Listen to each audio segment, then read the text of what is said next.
حضرت علی رضی اللہ تعالیٰ عنہ نے فرمایا، جب تم دنیا کی مفلسی سے تنگ آ جاؤ اور رزق کا کوئی راستہ نہ نکلے تو صدقہ دے کر اللہ سے تجارت کرو۔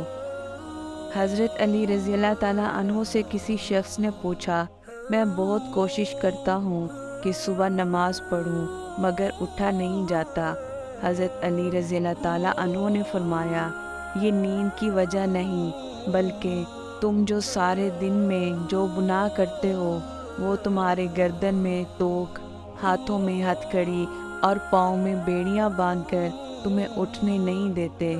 قریبی رشتہ داروں کی عداوت بچھوؤں کے ڈسنے سے زیادہ درد پہنچاتی ہے۔ جب کسی شخص کی عقل کامل ہو جاتی ہے تو اس کی گفتگو میں کمی آ جاتی ہے۔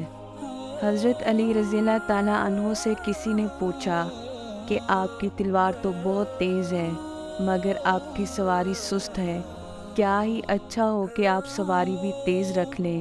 حضرت علی رضی اللہ تعالیٰ عنہ نے فرمایا، تیز سواری کی ضرورت دو لوگوں کو ہوتی ہے، ایک وہ جو میدان سے ڈر کے فرار ہونا چاہتے ہیں، دوسرے وہ جو بھاگتے ہوئے کا پیچھا کریں مال غنیمت کے لیے۔ میں دونوں کام نہیں کرتا۔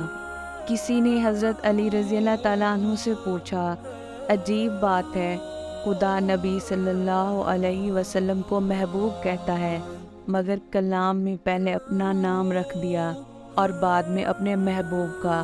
حضرت علی رضی اللہ تعالیٰ عنہ نے فرمایا، اللہ فرماتا ہے، پہلے میرے نام سے ناپاک زبان پاک ہو جائے پھر میرے محبوب کا نام لیا جائے۔